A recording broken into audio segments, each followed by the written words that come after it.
Morning from Montreal, Canada. Morning, good afternoon, good evening, wherever you are on the PWB channel.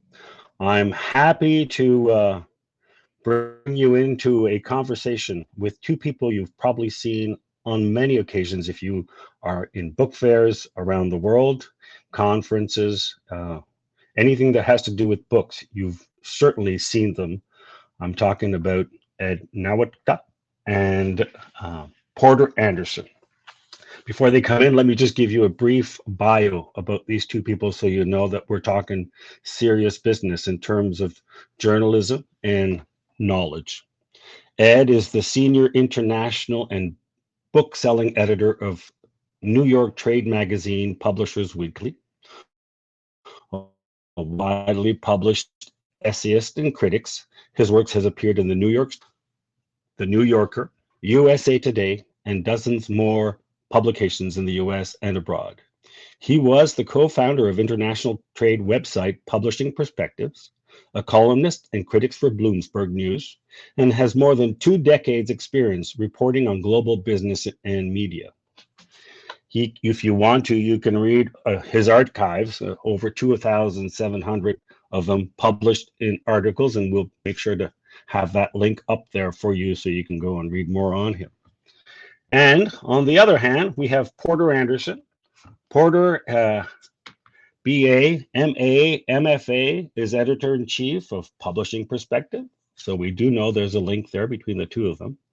The editorially autonomous daily news medium presented by Frankfurter Bookmast for the world publishing industry. Anderson is a veteran newsman with CNN, CNN.com, and CNN International, as well as the Village Voice, the Dallas Times Herald, the Bookseller, and others.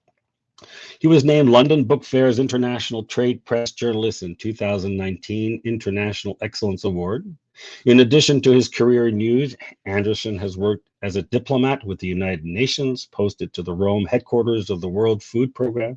He has also served as executive media producer of Index, Designed to Improve Life, the Nadish Award for Humanitarian Design under the patronage of His Royal Highness Frederick, Prince of Denmark.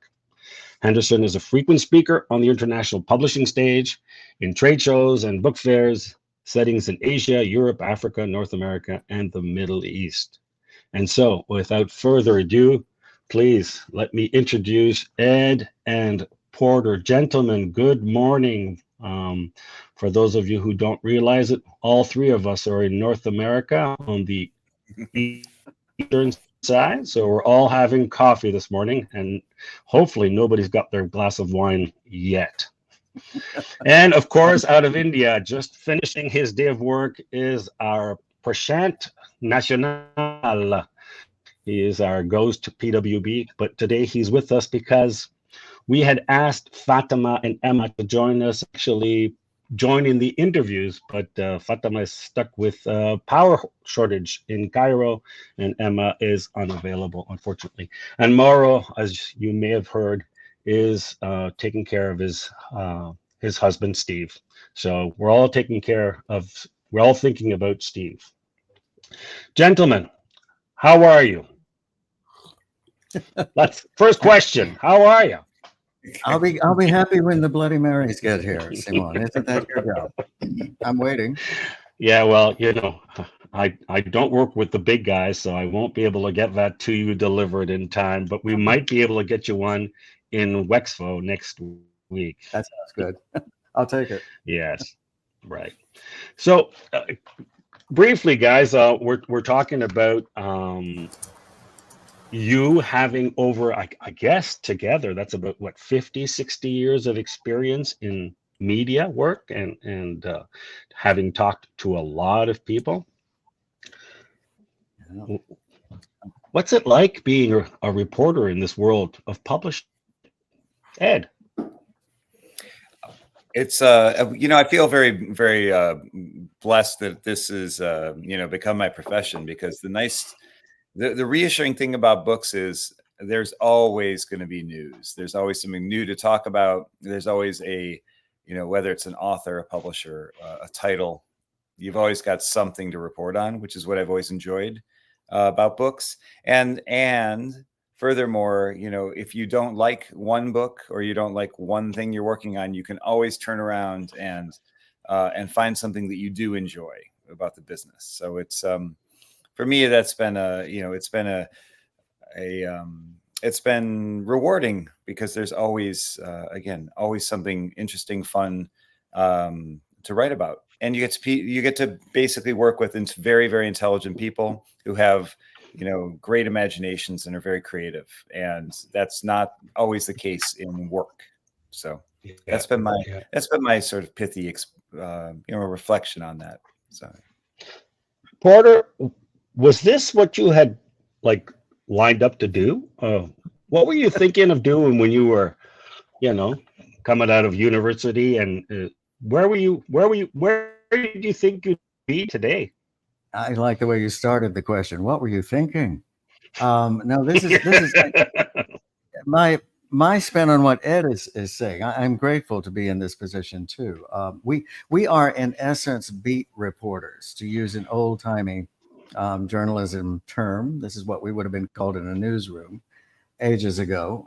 Not that we were around ages ago, but as beat reporters, you can end up on the police beat. You can end up on the fashion beat. This is a case in which we're able to cover.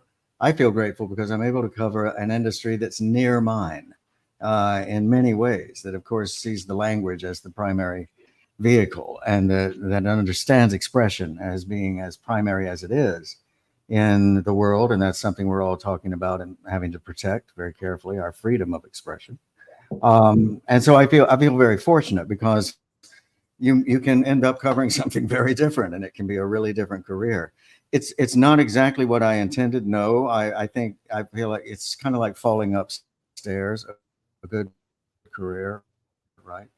Mine started in the theater. As a matter of fact, I was an equity actor for years, and then I was picked up as a critic. I actually entered journalism as a critic, and now is closer to the critical impulse that's natural to me, and it comes across as something I'm comfortable with. So I feel very fortunate too. There are many things that I think at times make some of our publishing friends actually forget that we're not part of publishing. And I find that dynamic very interesting, and that I am in a journalistic industry. I'm not in the publishing industry, but I'm close to the publishing industry. And it can be fascinating to see how I can register one fact, one occasion, and how my publishing colleagues see it in a different way. So it's endlessly interesting. What about you, Ed? What was your career start? Where were you going to be oh going? my You know, God. you're 23 years old, finishing university. I'm going to be doing this, and Sure. then you end up being yeah. I mean, no, I got into this in university. I walked into a bookstore out of the rain, and I needed a job. So I ended up working at Doubleday bookstores in Boston, Massachusetts when I was in college. And it was a better education than my undergrad. You know, that's where I learned about books and learned about the topics, and ended up, you know, managing with the international, you know, I got the international bug working in managing a travel bookstore, which doesn't exist anymore. It was a short brand Barnes and Noble tried out called Travel Days. And it, you know, made me very curious about the rest of the world because I didn't know. I remember looking at those Michelin green guides, yeah, around, you know, I had no idea what the Ile-de-France was. And I remember being like, you know, how poorly educated was I that I had no idea what these things were. And so it made me curious. And then I ended up in, like Porter, oddly, I was also a theater person. I was in graduate school in Ireland studying theater, and I was also a critic. And I ended up on this journey, honestly, out of curiosity. I was working as a journalist, and somebody said, "Would you like to go to Bucharest, Romania, on January 1st in 2000 or no, so 1996?" And I said yes, and that's how this all began, as far as becoming an internationally minded person, because nobody wanted to go to Bucharest on January 1st, right after New Year's Eve, and but I said yes. And so, yeah, that was my end entree. So I know that we won't do name dropping. That was clearly stated in our conversation, but there was a first interview or a first article about something. Do you recall that? Is that stick in your mind as something like, because it was the first? Do you remember that, Porter or Ed? Ooh, you're looking back in the mists of time now. The Well, if fog not of the first one, that one that you I know. remember being, I remember. I remember vividly, but I mean, I'll let Porter defer to Oh, Porter. tell us, Ed. Tell us your memory. This is going to be sound perhaps esoteric unless you're a film buff. My first interview was with a filmmaker named Whit Stillman, who is also a writer, and he wrote a movie called Metropolitan, which you may remember, which is about a young guy in New York who's basically trying to pass as an intellectual. So, and he goes to a debutante ball. It's very clever, and maybe this is an ironic coincidence. He's trying to pass himself off as an intellectual, but he doesn't actually read books. He only reads the criticism of books, so he can talk about books. And it's Whit Stillman was he's a bit like Wes Anderson. He was a precursor to Wes Anderson. He did a movie called Barcelona, which is quite famous. He's done quite a few well-known movies. And but yeah, and it was a little humiliating because the man had no patience for me at all. I was very, very young. I didn't understand the milieu that he was talking about. He's considered a very a very kind of august, even then when he was probably like 35 years old, an august presence in the art scene. So Whit Stillman, I blame him. Yeah. Wow. Wow. All right, I'll give you one because that's a wonderful story, and I'll give you one because it taught me a lot about interviewing and what I wanted to make happen after this. There was a time when I was covering, because I had moved in as a critic to not only theater but to modern dance, music, and to some visual art. And there was a time when I was writing a lot of rather large entertainment personality interviews for a magazine. It was going very well. And I was able to get an interview with Sting. It was the time that he was coming out with, I think it's called Summoner's Tales, maybe 10 Summoner's Tales, that particular album. He had lost his father fairly recently at that point. And he was in quite a transitional moment in his career. I got to the interview, and normally what this is going to be is you and him and a handler, one who represents the label and wants to make sure he's neither asked something he shouldn't be asked nor says something he shouldn't say. And to my amazement, Sting stood up and said to this nice young woman from the label, "You can leave now, go get some coffee, come back in an hour. We're just going to talk," which horrified her. She was pretty well gently pushed out of the room. The door was closed, and he locked the door. He said, "She will come back in if I don't," which was very interesting. And we basically just had a great conversation. And what I learned about interviews in this case, not only was he, of course, an amazing person to chat with about so many things, he was moving into such an interesting period of his career. But what I learned was that a real interview, the best interviews I have had in my life with anybody, are not something where you're sitting with a legal pad and you have these questions that you're going to ask, right? They are just conversations. They are just a matter of chatting. Now, I think any journalist will keep a note in front of him if there's something you have to ask. You cannot afford to forget, right? You do that. But beyond that, you just sit and relax and talk. And what you need will come forward. You guide the conversation a little bit here and there. And it can be a terrific experience. One of the interesting questions you had asked about too earlier, Simone, is what doesn't work. And I think the times that have been most difficult for me has been when an interview subject wanted to tell you the story of their life. We unkindly sometimes call this the life of Christ, where you sit down trying to ask them a particular question about a particular moment, and they start with, "It all started in a little town called Bethlehem." And it takes a great deal of time to get through that. So what I like is somebody who, as in the case of Sting, is completely open to what you want him to talk about. He'll let you guide the conversation and then jump right in with you. And most people are quite willing to do this. The folks who want to talk about themselves for an hour and give you the background. It's pretty rare, fortunately. Well, that's actually one of the questions that we had written down, and that is, and I actually have a second question that comes to mind. The first one is, you know, the publishing industry will eventually be, maybe invited to be on a panel, and you will be leading those panels, or you will be interviewing them. And I really appreciate your comment, Porter. Any more comments or any other suggestions and recommendations to the authors and the publishers and the editors and all of the people in that, in the booksellers and anybody who's listening and part of the PWB on how we should be when we are being asked to answer questions by you? What do you not want to see? And I mean, I just heard about not being Jesus Christ. I don't need a cross, so I'm all good about that.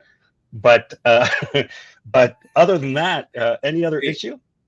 A metaphor missed on half our audience who are not Christian or Catholic, which well, most people know that he had a cross, and he was cross with some people. You're talking to a Methodist minister's son. We all come from somewhere, right?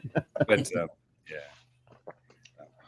I mean, I appreciate people who can talk about failure as much as success. I find that's right. I think that's a very instructive. Not only does it show confidence, and vulnerability, but it's authentic, right? And I think that people, because everybody does, you only need to succeed once, and we tend to only be talking to people who are successful. You tend to, for every one that is on stage or is being presented at a conference or an event or has a book out, there's a dozen, there's 2 dozen, there's 100 people behind them who maybe have supported that effort, but are not there, or have failed, And it's not to say that their moment won't come, but they aren't there right then and there. So that's what I appreciate in somebody that can. And I'm not saying it's not mandatory, but it does show it's authentic, it's honest, it's vulnerable. And I think as an interview, and I appreciate it because it gives me something that doesn't feel like they might be trying to sell something and then to talk about. And also, I think it's just a way that everybody can empathize with somebody who may be successful in a way that they themselves are not. Because we've all struggled with different things, so that helps. Yeah, for me, that's where I would. That's Porter? where I would go.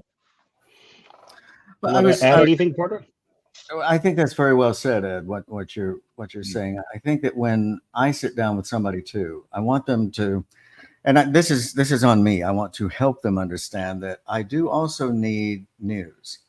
I find that in publishing, a great many people feel that what they should offer to us, we call it pitching. The story they should pitch is just great people doing wonderful things about books, right? There's this wonderful publishing house down the road, and boy, are they good with children's. That's not news. And I'm sorry it's not. I mean, we all wish, of course, that we could have happy networks and it's just not news. It's not the way it works. And so it doesn't mean that you have to have a negative story by any means, but there needs to be something new. New is 3/4 of the word news. And this is often difficult for people to realize. They get it when you tell them. I think, it's not a hard thing to grasp, but if folks can think through that first and come to us with something that's going to give a structure and a bit of a propulsion to the interview, the conversation, that does it. That's all you need. So what you're saying is you need something that will like tilt the balance or the concept of just plain information. It turns from information to news when it's something that tilts your head, makes you sort of go backwards and sort of say, what? Yeah. You want to hear even just a different angle on something, it's kind of here I go again. It's kind of the Passover question, why is this conversation with you different from all other conversations with you?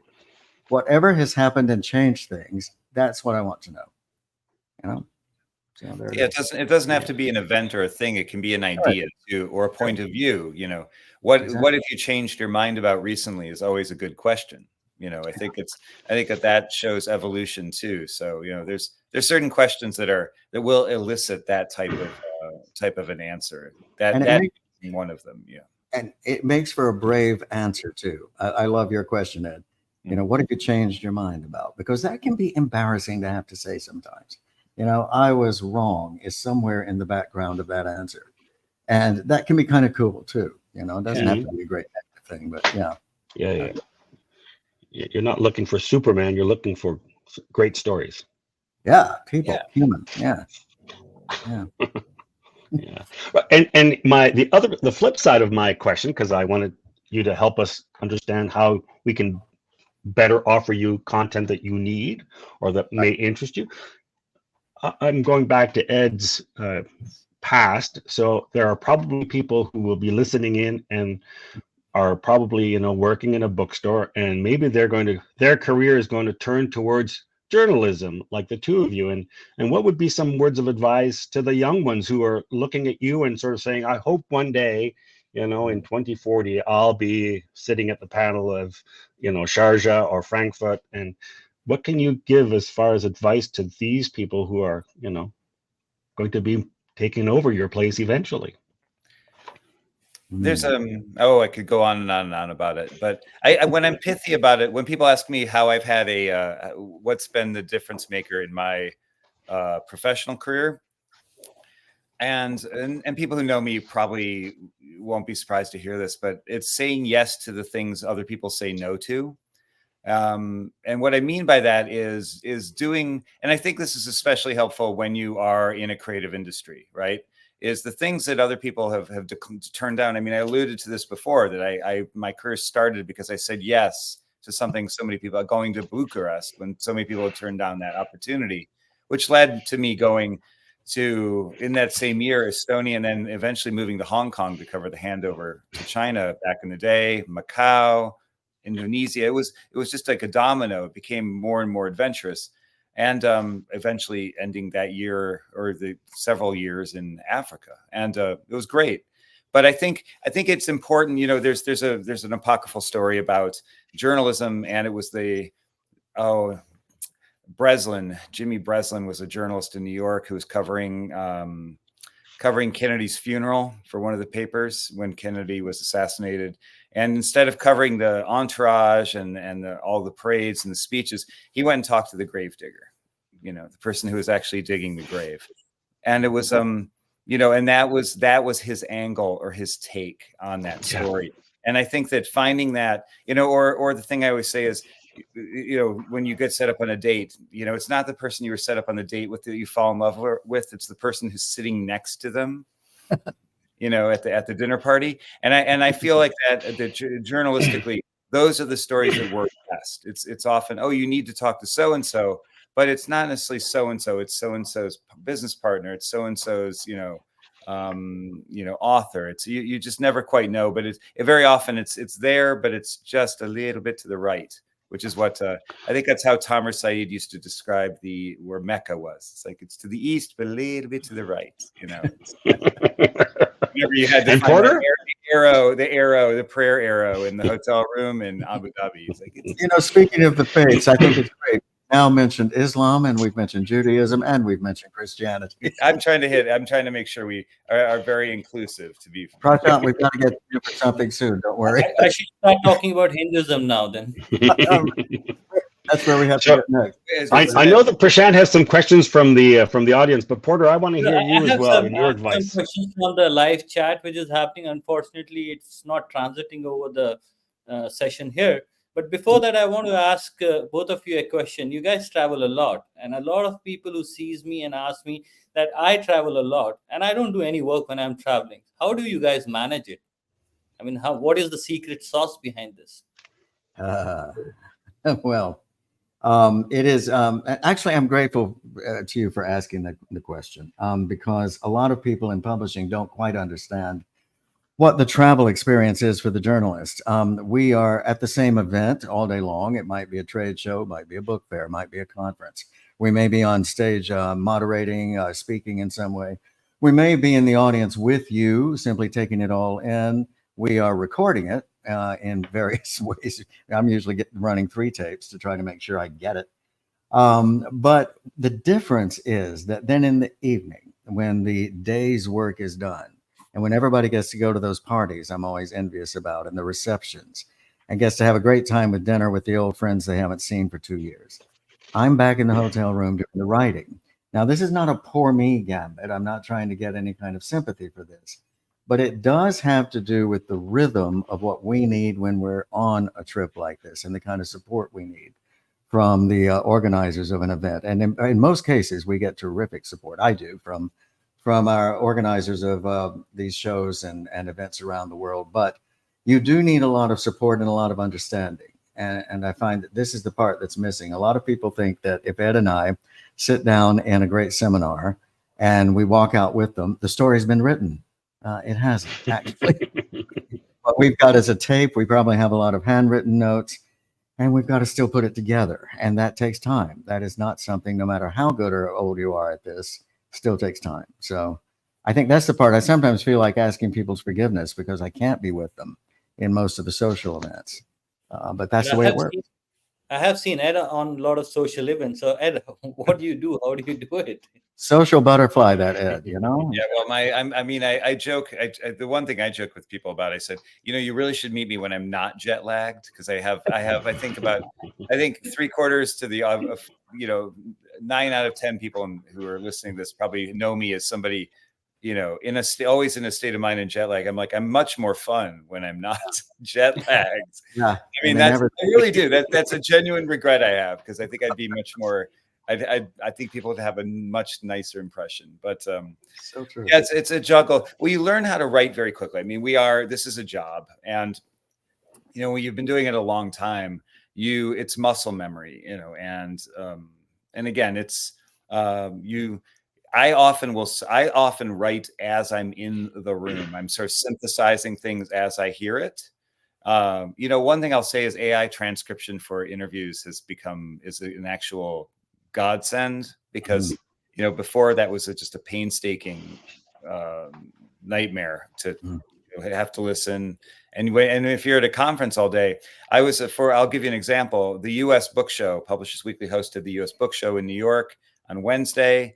We had 900. It was great success. We had 900 agents and publishers. But there were just two of us reporting on it, and we had to divide up the 16 panels between us. And after this call, we're going to publish our photo essay of sights and insights, and I'm going through all of my essays or all of my interviews looking for the most pithy, insightful quotations. But I have probably 15,000 words of transcribed, speech. So it's a lot. But yeah, I mean, it takes you're just kind of juggling. So yeah, I will often synthesize stuff in the room. That is where experience and context really helps, because I can cut through mentally, I can cut through a lot of the BS and get hopefully to the marrow of an issue. And there's always a certain amount of, hyperbole, a certain amount of they're just certain things that aren't useful to read. They're great on stage. They're not great to read. So, yeah. But do you often get this, that after reporting an event or writing an article, people coming out to you and asking, hey, you missed out on this part. You were supposed to do that. All the time, I'm sure. Yeah. I mean, yeah, I mean, honestly, it's a tricky thing, because if somebody emails me, people don't tend to email you and tell you did a good job. So they tend to that you didn't do a good job. So, a lot of the feedback will be, no, because I think people will tell you occasionally there are strategies, you misheard me, you did this. My favorite, PR. Again, I worked in advertising for a while, for years in Ireland, so I have some familiarity with how this works, and I've consulted for PR companies and done some myself.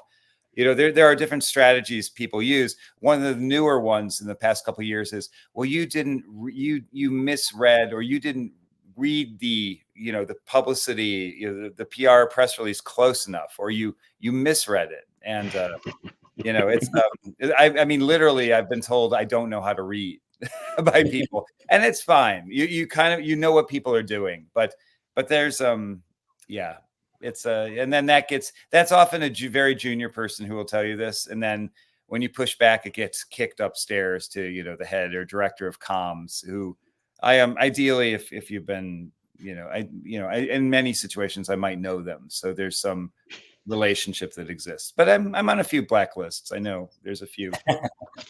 What about you, Porter? Yeah, everything Ed is saying is right. I think that there's I wish that what happened more frequently in publishing itself was that some of the press agents who are put into the PR office and the marketing wing were there deliberately. I think that as some of us in journalism feel that we've backed into a career, I deliberately went into journalism, but only after several other things.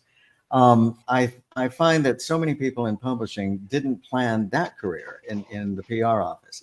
They were maybe great editors, and one day they needed to fill in for somebody and they never got back out, right? They may enjoy the work, a lot of them do, I hope they do, but they often don't really know how to approach the press. It's astonishing. I'll give you the most technical, simple thing in the world. It is astonishing how many people will send out a press release from a great publishing house and say, this is embargoed to 8 a.m. on Thursday. Which time zone, please? Ed and I are all over. All the journalists they're talking to are all over, and they don't tell you the time zone, which means, honestly, they have no right to expect us to respect their embargo. I can make up a time zone and go at 8 o'clock whenever I want. Now, I don't. I write to them and say, please tell me the time zone. Oh, But this is a very tiny thing, and it's like, nevertheless, quite impactful when you're trying to make something come out the way you want it to. So there are many technical things like that, and also just the ethos of how you work with the press and what's needed, how you support them, is not very well known simply because folks always don't have a chance to be trained. And going back to the earlier question that you were asking, if somebody wants to go into journalism, the bookseller who would like to work in journalism, what I would say is please get training in journalism. Please make sure that you've done a formal approach of some kind, experiential or formal sit-down training in a J school, to make sure you understand basically the principles of journalism. That's where so many of the things we do tend to differ from the way the rest of the world works. What we understand about conflict of interest can be something they have not put their heads to because they didn't have to. So I think it works both ways. I mean, this is on us as well as it is on publishing. We need to understand our respective positions and be experienced enough to operate them cleanly and well and support each other. Right. Yeah. That's really important to know the art first before getting on the drawing board. Elnara from Azerbaijan, she is asking Porter a question. And the question is, what are your predictions for the future of publishing in the next decade? Will publisher achieve the championship? We'll publish her. You mean the organization Publish Her? Yes. From Yes. Padura Al-Qasimi? Oh, yeah. Yes, that's correct. I think Publish Her is doing fantastic work. It certainly is. And it's needed, and it's beautifully being moved across the industry around the world, thanks to Badur's marvelous ingenuity and capability. She was just in Thessaloniki with it at the show. They had their stand there. They had programming for women who are in the industry in Greece. It's so exciting to see that happening, and I think it's very important. I would like to think, however, just to put a different cast on this, as we go forward, I would like to think that the publishing industry worldwide would, in the future, and I probably cannot give you any kind of time frame on what I'm guessing at here, would actually look at the male reader and the male worker in publishing as being as important as women. I would like to see gender equality be something that we work with more in diversity too. Because at this particular moment, now this is not always the case, but at this particular moment, we have many markets that have a marvelous, marvelous group of women working in publishing. Very powerful, very smart, very experienced. I'd like to see more men join them. I want to see men come into the industry and work with them so that we have more men reading. And I think that's something we need to look forward to. I do believe we'll get there. I do believe that a lot of men have a hunger for the same nourishment that women get from literature and that women get in working in literature. And I think we just need to help encourage that by getting more men on board. Very well said. I mean, equality on both grounds. Ed, On all grounds, yeah. Emma House is asking, does publishing even have a future? It will be different, but how? Any thoughts on that? Be careful. Well, absolutely. No, taking no. notes. It's funny because this computer's sitting on a stack of folio, folio editions that my family's collected over the years. I thought it was the green Michelin books that you stole from the it's sitting bookstore. on both the Odyssey, the translations, Robert Fagan's That's right. Yeah. the Odyssey and the Iliad. But it's I do. I mean, and certainly, yeah, digital. I think especially with so much talk about AI, generating content, a word that I loathe because it's so imprecise. Are you writing an essay? Are you writing a piece of fiction? Are you writing a poem, a screed? And this is something I can bang on about. The imprecision of computer generated language, and that's a race to a mean. It's going to be an Ouroboros. AI is going to eventually start feeding itself on other AI generated content, which is going to devolve. There's no way you can evolve it. I'm not a computer scientist, but much in the way, to go on about that, much in the way that the AI experts are very quick to tell me, well, this is good prose that it's producing. I know enough to not say to them, well, oh, this is a good piece of computer code. So I find a disconnect there. They feel entitled to tell me what good writing is, but I don't feel entitled to tell them what good code is. And I think the disconnect of these two cultures is going to be interesting to watch. Because again, I use this word authentic and verified. The thing about a book is it's not, you can't manipulate it. Once it's in your hand, it's printed. And I think that the publishing industry has a role to do that, is to remain the imprimatur and the gold standard of whether it's information or creativity or imagination, and expression of those things. And I think books, the one thing you can't hack at the moment is somebody's imagination. Now that's what we're, I'm sure that Elon is thinking, how can I, by implanting diodes into somebody's brain? But right now and what that does is you have this inviolable relationship between the writer and the reader that is best expressed in the form of a book. So I think the publishing industry does. Whether it has a future at scale in the same way it has with big corporations, that's a whole nother conversation. The rise of the indie author, the rise of the smaller publisher. It's, how do you quantify success? There's a lot to unpack. PRH is having its own set of challenges in New York with cost cutting and the new CEO talking about using AI to produce more books in the New York Times, which is, seems paradoxical. So I think the industry is going to be a little bit schizophrenic for a while, as it always has been. Every time, it's been confronted with digital disruption, starting with Amazon selling books to the ebook revolution to AI. The industry always goes a little bit on tilt psychologically, and then something like the pandemic, which looks like a disaster, comes along, and then suddenly it's the best 2 years in publishing in 2 decades. So we don't know. Predicting the future is a perilous industry, and you're guaranteed to be wrong. And I like Order. let me jump in right there, because one of the things that Ed just touched on is something I find, from my industry to your industry, I find fascinating, in that publishing is a very emotional industry. I was speaking with a very big publisher about this the other day, and she was saying, you're exactly right. We take everything so hard. And of course, you remember when we were just out of our minds about digital. And then, as Ed has mentioned, look what happened in the pandemic. Thank God for digital, right? Because we could sell books.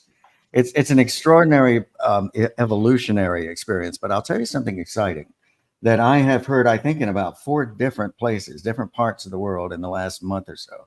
This is a busy month, May, for travel. The streamers that we were once very emotional about. Oh my God, nobody's going to read a book again. They're going to watch Netflix for the rest of their lives, right? The streamers are helping us with translation. It's quite cool. I'm hearing people from different cultures saying our books are going into translation better because Netflix did a really fine piece from Turkey or a really fine piece from Egypt. And suddenly we get people who are interested in buying the rights to our books from Turkey and Egypt. This is fantastic. This means that people are actually watching the streamers, seeing international material, as Netflix is particularly good at doing. If you watch the credits at the end, you can see all of the translation effort that goes into them. And what's happening in that little dynamic is that the piece on the screen may come first. This may not be comfortable to some publishing folks. I understand that. We all like to think the book is the fundament. The book is the original, the alpha, and there you go. But if the streamer can get that thing out there and can make people want to buy it and read it in their language, something good has happened for publishing. This could help us generate more interest in translated literature, and that can only be good for all of us. That's absolutely right.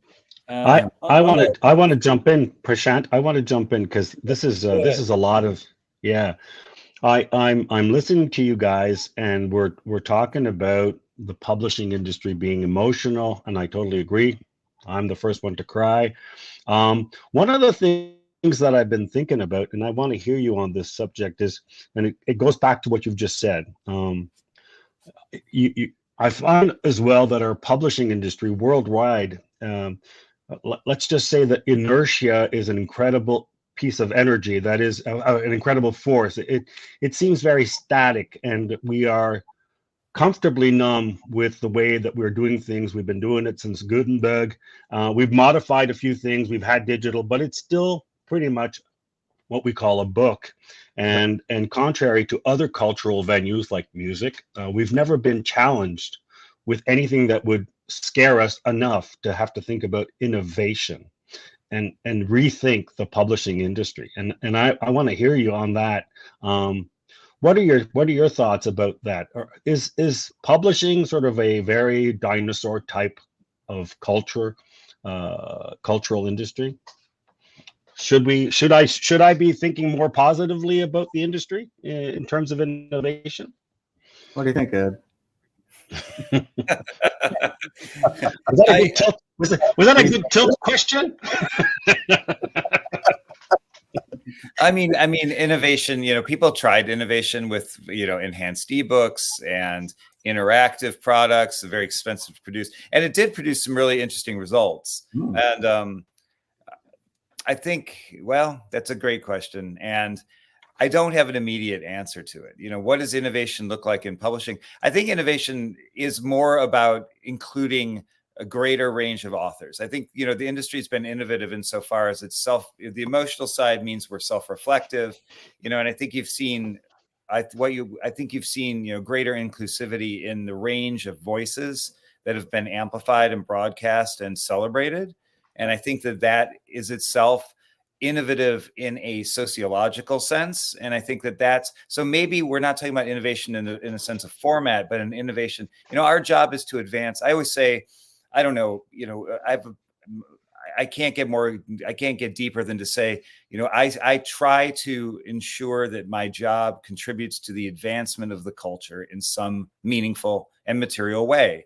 I don't know how to define that exactly, but when I look at the course of what the publishing industry has done over the last 2.5 decades that I've worked in it, this greater range of voices and the participation, I think PWB is a great example of this, that we're now talking and having dialogue and on the same level, with each other from parts of the world that I don't think that unless you come from those parts of the world, you would have not have known about them. For example, going to Sharjah, the booksellers conference in Sharjah is fascinating because you have, 50 Indian booksellers there, and they're all arguing with each other, and they're all arguing with they all, and it was, to me, this is fascinating watching them really, really arguing. I mean, these are deep complaints they have with each other.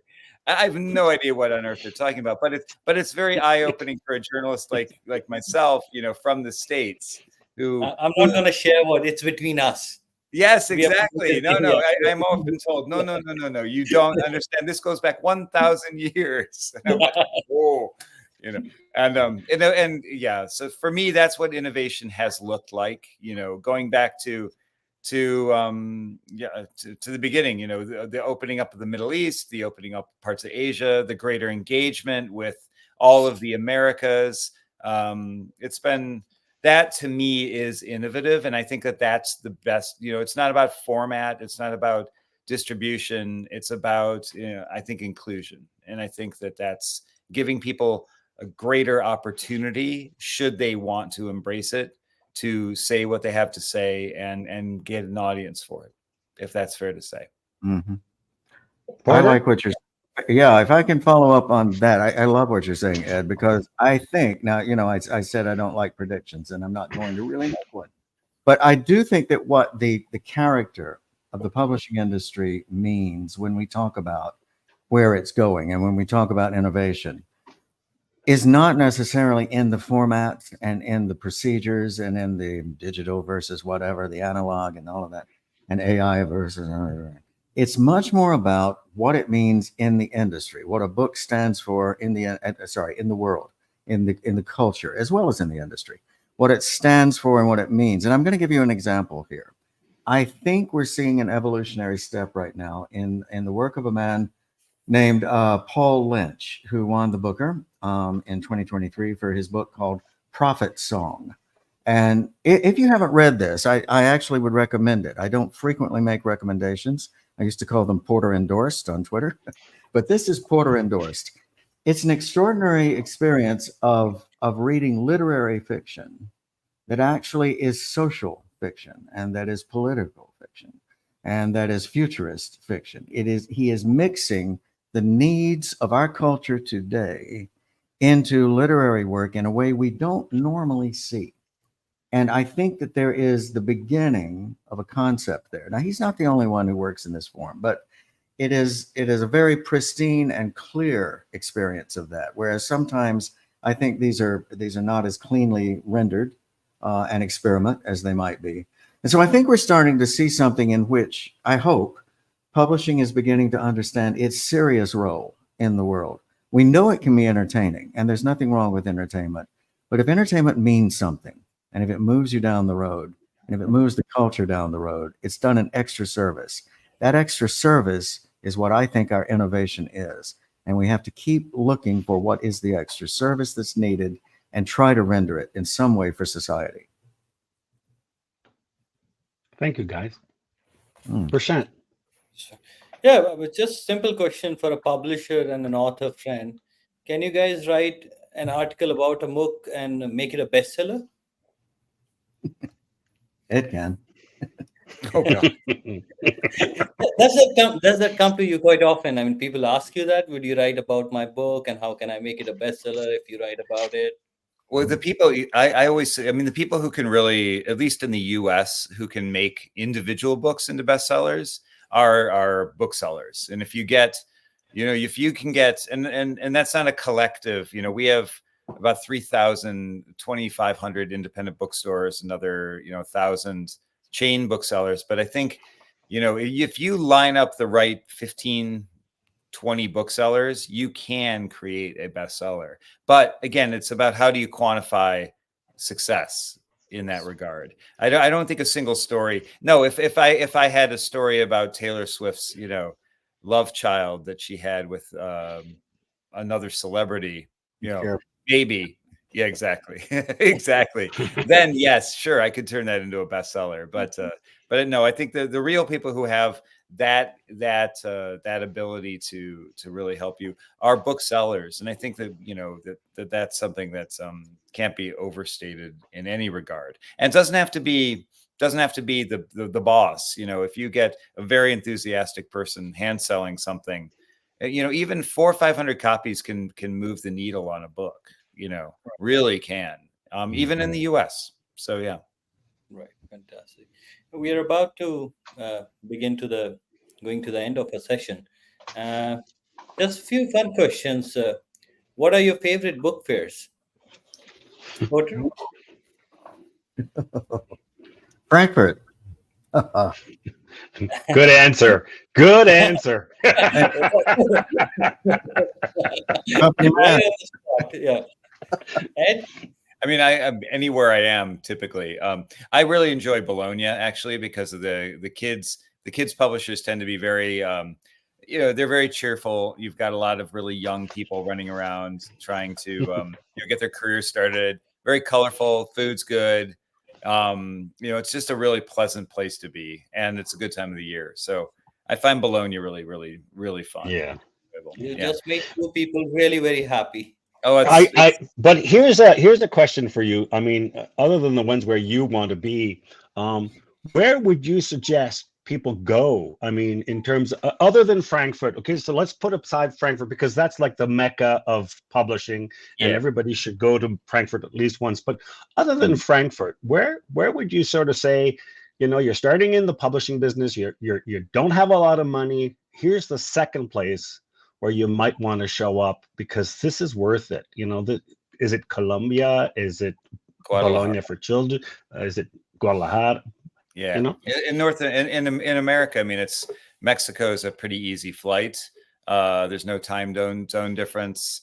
You'll meet a lot of the people who are most active in the international scene, like yourselves, tend to show up in these places, and it's a great, that's financially, I think that's accessible. Or if you're in the US, there are regional book selling shows in the fall where each region has an event, so there'll be one in Boston or Providence, one in Denver, one in Portland or Seattle, and you can go regionally and discover those. But I always say go to one that you've never been to every year, just one. You don't have to go to a ton, but if you go 1 year to, Torino, if you've never been, or go to Lillehammer's next week in Norway, or, but by going to one new one every year, cumulatively over a decade, you will have met a majority of people. Yeah.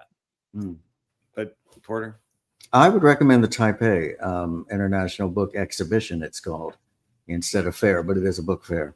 But in partly because of something that I think is great to look for in any of them, particularly if you're moving into the industry, look for the professional program, the chance to do some meetings and see if you can get some transactions on some translation rights. Also talk to people about what they're doing.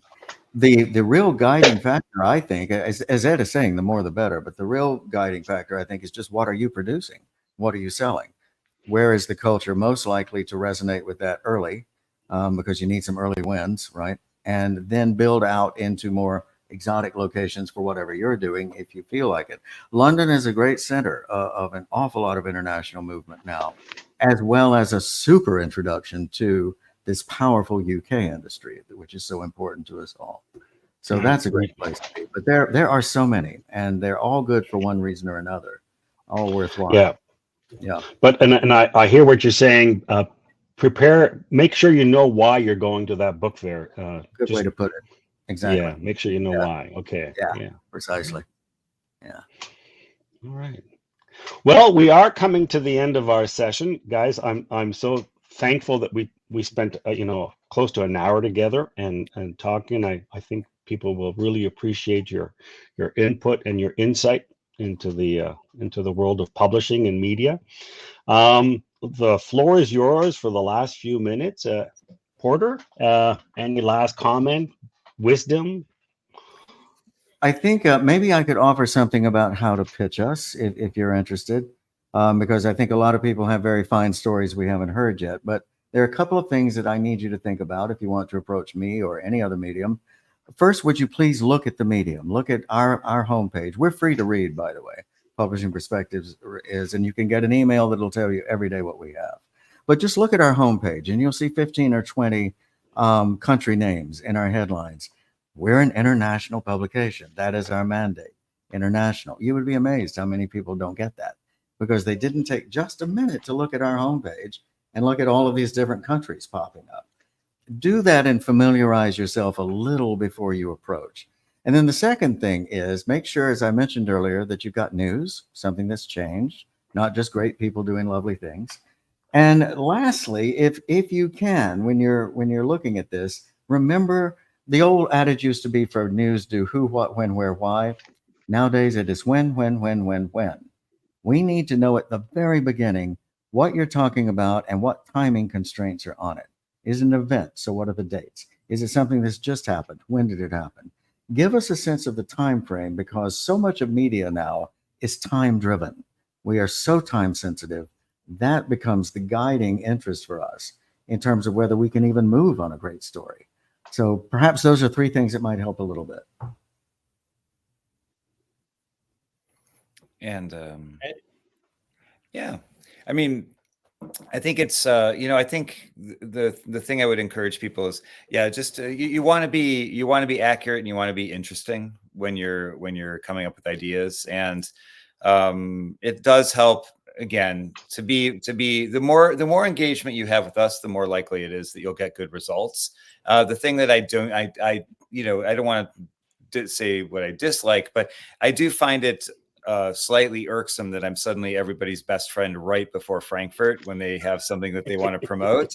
And, so it would be great. I mean, I like to, I'm in this because I want to have relationships and ongoing conversations, and I don't, and I like to make me feel special. Yeah. A little bit. I mean, to be honest, trust me, Ed. The doctor said you were real special when you were born. Exactly. So don't worry about that. I know that's. I mean, that's being. It sounds a bit mercenary, but it's. I mean, it definitely helps when one. If I feel like I've got something unique or something special, but again, it's. So do keep up a dialogue, because that does make me a little bit. Ornery is suddenly, again, very urgent, and of course it's you're suddenly everybody's best friend, and it's very urgent, very, very urgent, and you're like, whoa, no, it doesn't have to be, especially if I feel there's an ongoing relationship throughout the year. That urgency doesn't matter, because I'll be well aware of it in advance, and that always helps too, especially for the big stuff. Wouldn't you say that wisely we shouldn't be reaching out while you're very busy at a fair, but rather reach out to you when you're in between fairs and you have time and you. The fair. I call it the bonfire of the press releases, because all of a sudden the dump truck backs up and we're just inundated with this stuff that doesn't have to run during that show, during that fair. In fact, give it to us much earlier, weeks ahead, and then you can make meetings based on what that news was that we did with you. Sometimes that helps, but don't do it during the. Nobody can read it; they're too busy. Yeah, they're too busy. Yeah. All right. Here we go. Okay, and if the story is good, we can always, see if we bid with, one of you two and see who gives us the best deal, in terms of coverage. My bucket, my bucket of money that I have to. I think we just heard from the other religion, didn't we? Yes. All right. Well, Porter, Ed, thank you so much for the time you gave us today. I guess I will see Porter in Expo next week, and Ed sometime along the way, probably in another book fair. Exactly. Thank you so much to both of you, and please keep us posted with what's going on in the world. You are great. It's a great opportunity to have you both on PWB, giving us the news and the dibs as what's going on. We really appreciate that. You know that we are very conservative about having other people's stuff on our PWB but anything that's got to do with media and journalism, we are more than happy to have you there. All right. Thanks. And the community. Thank you for what you guys do. The community is thankful to you for supporting us all the way in last 4-5 years. Absolutely. Thank you so much. You've been there with us from day one. Thank you so much. That's a great job. Thank you, guys. All right, folks. Thank you so much. Have a great weekend. Hope it's a nice and sunny one like in Montreal today. Cheers. Enjoy. Take care, guys.